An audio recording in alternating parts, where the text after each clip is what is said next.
ভাইয়েরা আমার, ইহুদ নাসারা মুসলমানদের শান্তি বিনষ্ট করার জন্য, আল্লাহ তাআলার বিধান থেকে মুখ ফিরিয়ে দেওয়ার জন্য, আল্লাহ তাআলার বিধানকে, আল্লাহ তাআলার কোরআনের আইনকে তারা ধ্বংস করে দিয়ে তারা তাদের নীতি এমনভাবে নির্ধারিত করতে চায়, তামাম বাংলাদেশের মানুষকে একেবারে লুচ্চা হিসেবে গণ্য করতে চায়। সকলে বলে নাউযুবিল্লাহ। বিগত অনেক সরকারের আমলেও তারা চেষ্টা করছে নারী কমিশন নীতিমালা আইন বাস্তবায়ন করার জন্য বর্তমান সরকারের কাছে তারা নোটিশ পাঠিয়েছে এবং এই আইন বাস্তবায়ন করার জন্য তারা বিভিন্ন পদক্ষেপ নিয়েছে। কি কি পদক্ষেপ, কি কি দাবি তারা করছে একটু চিন্তা করেন, দেখেন। আল্লাহ তাআলা কোরআনের মধ্যে বলছেন, হুন্না লিবাসুল লাকুম ওয়া আনতুম লিবাসুল লাহুন্না। আল্লাহ তাআলা বলতেছেন, স্বামী এবং স্ত্রী দুইজন, একজনের জন্য আরেকজন পোশাক স্বরূপ। স্ত্রীও স্বামীর জন্য পোশাক, স্বামীও স্ত্রীর জন্য কি পোশাক, একজন আরেকজনের সম্পূরক। এই জন্য আমরা বলি কি, এমুক মিয়া মোহাম্মদ সলিমউদ্দিন সাহেব ওনার সহধর্মিণী অর্ধাঙ্গিনী ইন্তিকাল করিয়াছেন। অর্ধাঙ্গিনী কেন বলি, যে এই মহিলা এই পুরুষের অর্ধেকটা দেহ হয়ে গিয়েছিল। কবুল বলার পরে ওই মহিলা তার নিজের মধ্যে বিদ্যমান ছিল না, নারী আর পুরুষ তারা দুইজন কি হয়ে গিয়েছিল, এক ও অভিন্ন হয়ে গিয়েছিল। সহধর্মিণী কেন বলি, সহধর্মিণী এই জন্য বলি, একটা মেয়ে একটা পুরুষের সাথে বিয়ে হওয়ার পরে তার যত ধর্ম কর্ম পালন করে, এই ধর্মের পিছনে একটা পুরুষ আল্লাহওয়ালা হওয়ার পিছনে একটা মহিলা তার সবচেয়ে বড় ভূমিকা রাখে। তার ধর্ম পালনের মধ্যে মহিলাও অংশীদার হয় কি হয় না বলেন? মহিলারা পুরুষদেরকে ওলি হওয়ার জন্য কতটুকু প্রযোজ্য, কতটুকু দরকার প্রয়োজন, একটা জিনিস চিন্তা করেন। একবার একজন আল্লাহর ওলি উনার বাড়ির পাশে পুকুরের মধ্যে যাই নামাজ বিছিয়ে নামাজ পড়তেছে, কিন্তু যাই নামাজের মধ্যে পানি লাগে না। স্ত্রীকে দেখাইয়া দেখাইয়া ওই স্বামী পুকুরের মধ্যে যখন নামাজ পড়তেছে, স্ত্রী বলে, রে আল্লাহর ওলি, তোমার উলিগিরি আজকে কই থাকে, আমি তোমার উলিগিরি ছুটাইয়া দিব। এই কথা বলিয়া স্ত্রী বলতেছে,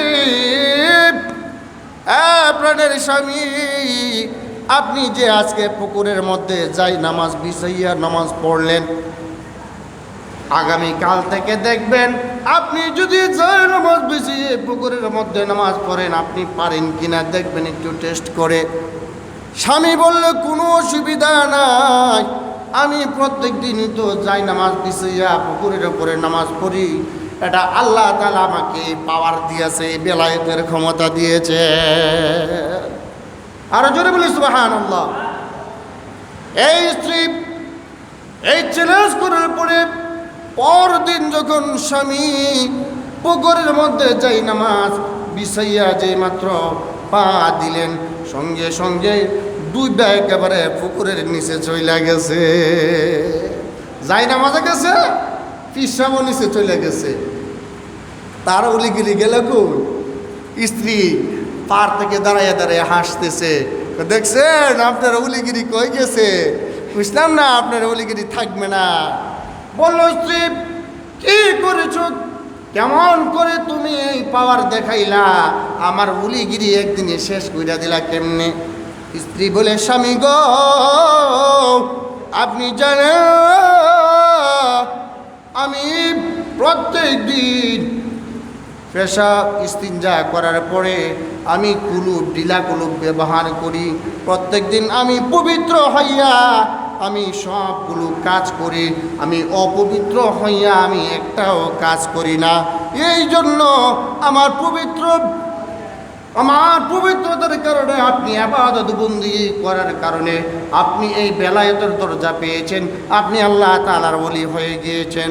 ও স্বামী, আজকে ফজরের পর যখন আমি টয়লেটে গেলাম, আমি দিলা কলুব ব্যবহার করেছিলাম না। এরপর থেকে যখন আমি আপনাকে রান্না বান্না করে খাওয়াইলাম, এরপরে আপনার ওলিগিরি সব শেষ হয়ে গেল। তাহলে বুঝেন, এই স্ত্রী যদি পরিষ্কার পরিচ্ছন্ন এবং আমলদার যদি না থাকে, স্বামী আল্লাহওয়ালা হওয়া সম্ভব না। তাহলে একজন মানুষ আল্লাহওয়ালা হওয়া, বুজুর্গ হওয়ার পেছনে স্ত্রীর ভূমিকা আছে না নাই? এই জন্য যদি খবিশ স্ত্রী ফিরা পড়ে, তাহলে ওই ব্যক্তি কোনোদিন আল্লাহওয়ালা হওয়ার চিন্তা করতে পারে না। আল্লাহ রাসূল বলেন, রে পৃথিবীর আমার উম্মতেরা, পৃথিবীর মধ্যে কে সবচেয়ে বড় আল্লাহর ওলি, কে সবচেয়ে বড় ভালো মানুষ জানুনি? যে ব্যক্তি তার স্ত্রীর কাছে ভালো মানুষ, আল্লাহওয়ালা, আল্লাহর ওলি, সে প্রকৃতপক্ষে আল্লাহর ওলি। আর যে ব্যক্তি তার স্ত্রীর কাছে খারাপ, সে যতই লেবাস পোশাক পরিধান করুক, সে যত উপরে উপরে বুজুর্গি দেখাক, ওই ব্যক্তি কোনোদিন আল্লাহওয়ালা হইতে পারে না। কারণ স্ত্রী কইতে পারবো জামাইয়ের খবর, জামাই কেমন, স্বামীও করতে পারবো যে স্ত্রী কেমন। একজন আরেকজনের খবর জানে কি জানে না বলেন? সারা গ্রামের মানুষ যদিও তার গোপন খবর না জানে, কিন্তু বউ কইতে পারে ঠিকই লোকটা কেমন। এই স্ত্রীর কি অবস্থা, তার সতীত্ব কতটুকু, এটা কেউ মা বাবাও বলতে পারবে না, কিন্তু স্বামী বলতে পারবে স্ত্রীর কি হালত, এটা স্বামীর বলার ক্ষমতা আছে না নাই? এই জন্য তাদেরকে বলা হয় সহধর্মিণী, অর্ধাঙ্গিনী। এই পবিত্র বন্ধনের মধ্যে বেজাল ঢুকিয়ে দেওয়ার জন্য, এই পবিত্র বন্ধনের মধ্যে অশান্তি সৃষ্টি করার জন্য ইহুদ নাসারারা বাংলাদেশের কিছু নারী কমিশন গঠন করেছে। কেমন? আচ্ছা বলেন, বিয়ের জন্য যে আমরা মোহর দেই 4 লক্ষ 5 লক্ষ টাকা, এটা কি স্বামীর পক্ষ থেকে দেয় না স্ত্রীর পক্ষ থেকে দেয়? বলেন, জোরে বলেন, জোরে বলেন, কার পক্ষ থেকে দেওয়া হয়? স্ত্রীর পক্ষ থেকে দেওয়া হয় না, স্বামীর পক্ষ থেকে দেওয়া হয়। স্বামীর পক্ষ থেকে মোহর দেওয়া হয় স্ত্রীকে, ঠিক আছে না? স্বামীর পক্ষ থেকে স্ত্রীকে মোহর দেওয়া হয় 5 লক্ষ 6 লক্ষ টাকা। এই মোহরটা যদি ধার্য না করে, এই স্বামী স্ত্রীর কাছে যাইতে পারবে? যাইতে পারবে না। মোহর তাকে ধার্য করতে হবে, তারপরে স্ত্রীকে সে ব্যবহার করতে পারবে।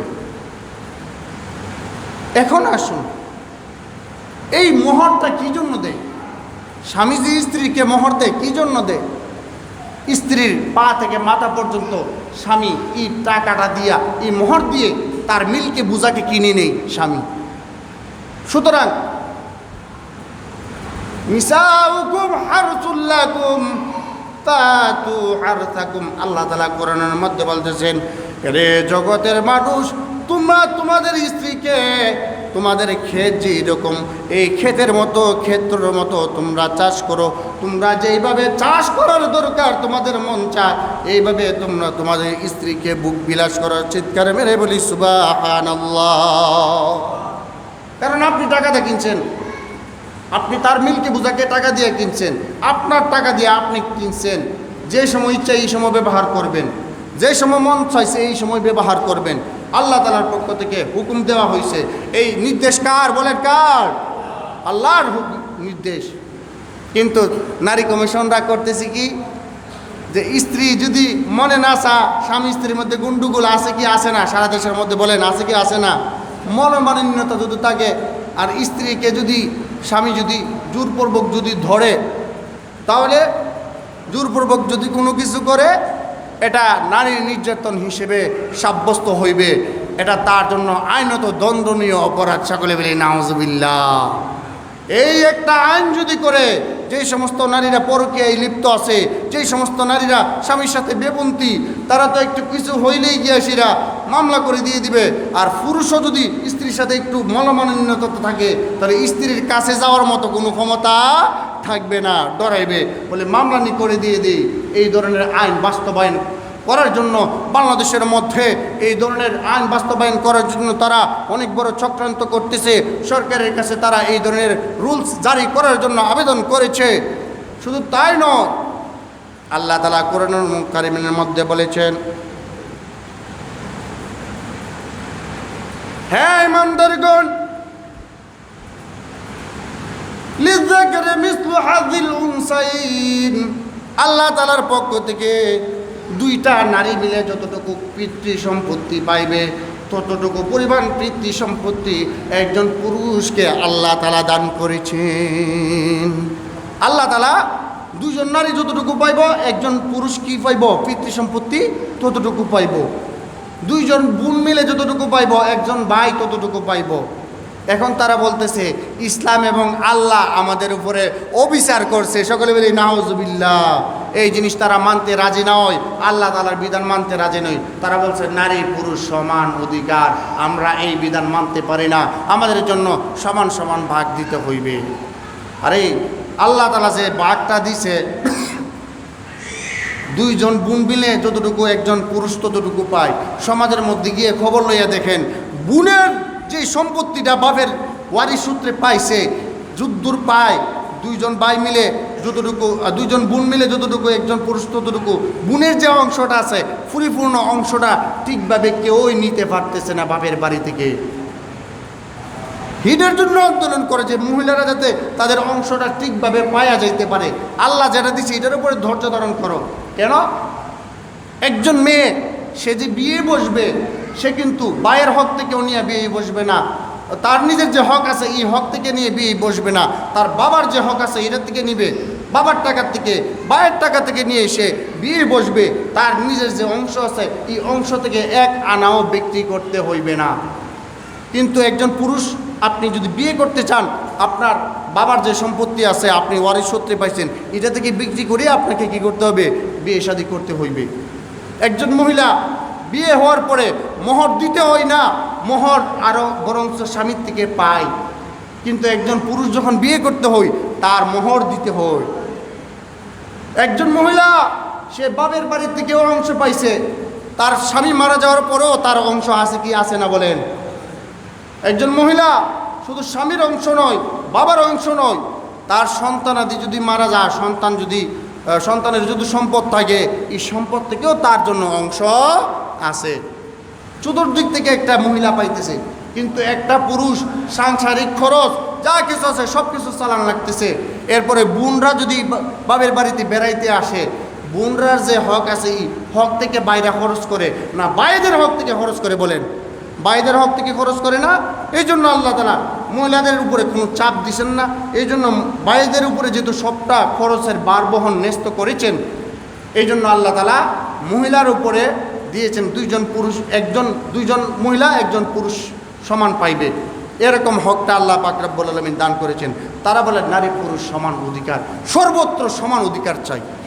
আচ্ছা বলেন, এখন দেবপুর বাজার থেকে আপনারা গেছেন, ক্যান্টনমেন্ট যাইতেছেন, আপনি একজন পুরুষ উঠছেন সিএনজির পিছনের দিক দিয়া, বা দুইজন পুরুষ সিএনজির পিছনে উঠছেন। গোকপুর থেকে দেবপুর বাজারে গেছেন, দেখছেন তিনজন মহিলা উঠতেছে গাড়ির মধ্যে। পিছনের সিটে আর বসে থাকবেননি? কথা কর না তো, পিছনের সিটে আর কেউ বসে থাকতে পারবো নি? পুরুষ দুইজন আছে, তারা কই যাব? সামনে যাইব, লটকাইয়া দূরে যাও। কেন? নারী পুরুষ তো সমান অধিকার। নারী পুরুষ যদি সমান অধিকার হয় তাহলে নারীরা সামনে বসে যাইব, কিন্তু বসে যায় না কেন? এখানে সমান অধিকার নয়, নারীদেরকে আল্লাহ তাআলা বেশি অধিকার দিচ্ছেন, ঠিক কিনা বলেন? পুরুষ থেকে বেশি অধিকার দিছেন আল্লাহ তাআলা। পুরুষ থেকে তাদের প্রতি নেই পরায়ণ বেশি হয়েছেন, অগ্র অধিকার দিয়েছেন নারীদেরকে। কিন্তু সমান অধিকার চাইলে তোমরা এটা পারবা না। আপনি ধরেন কুমিল্লা থেকে ঢাকা যাবেন, একজন মহিলা বাচ্চা নিয়ে উঠছে, আর আপনি পাশে বসে রয়েছেন, কোনো সিট নাই। আপনার যদি বিবেক থেকে থাকে আপনার সিট ছেড়ে দিয়ে হলেও ওই মহিলাটাকে বসাইবেন। কেন? মহিলারা দুর্বল। শুধু তাই নয়, বাংলাদেশের মধ্যে যে নির্বাচন হয়, নির্বাচনের মধ্যে দেখবেন মহিলাদের জন্য নারী সংরক্ষিত আসন রাখে কি রাখে না বলেন? কেন রাখে? যে নারীরা নির্বাচন করবে, মাঠের মধ্যে গিয়ে দৌড়াদৌড়ি করবে।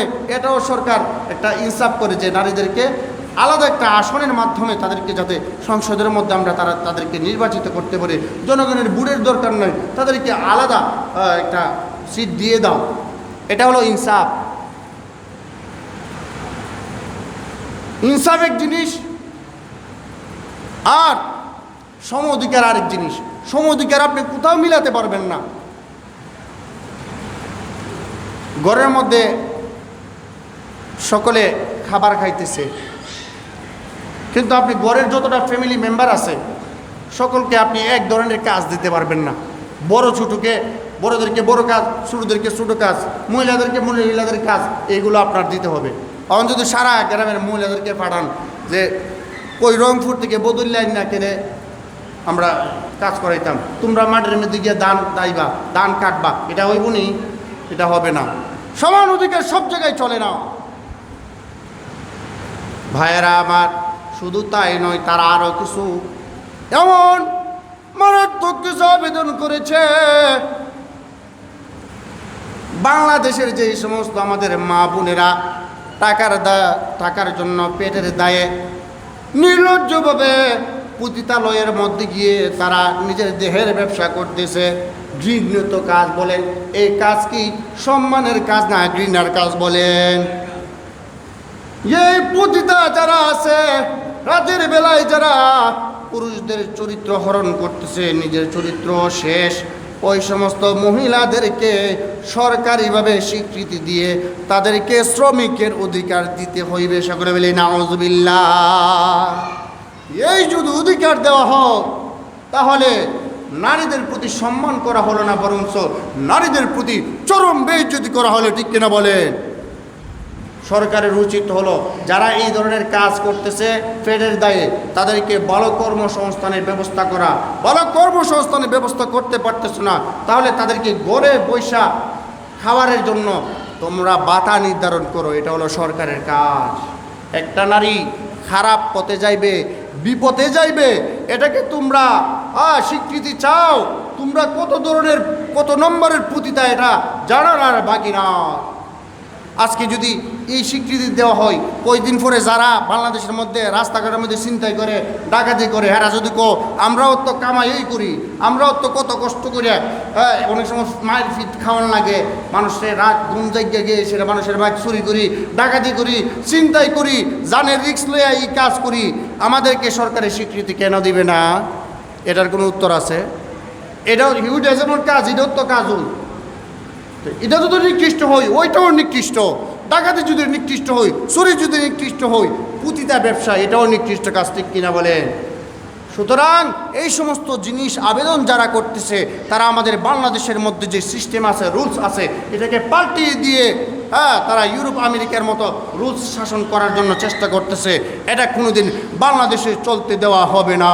যতক্ষণ পর্যন্ত একজন মুসলমানের শরীরে বিন্দু পরিমাণ রক্ত আছে, আলেম ওলামাদের শরীরে রক্ত আছে, ততক্ষণ পর্যন্ত আল্লাহ তাআলার বিধানের উপরে, আল্লাহ তাআলার কোরআনের উপরে হাত দিতে দেওয়া হবে না। ঠিক কিনা বলেন? এই জন্য আগামীকাল শনিবার ঢাকা সোহরাওয়ার্দী উদ্যানে সকল গণনার আলেম ওলামারা এই নারী কমিশন আইন বাতিল করার লক্ষ্যে বিশাল বড় সমাবেশের ডাক দিয়েছেন।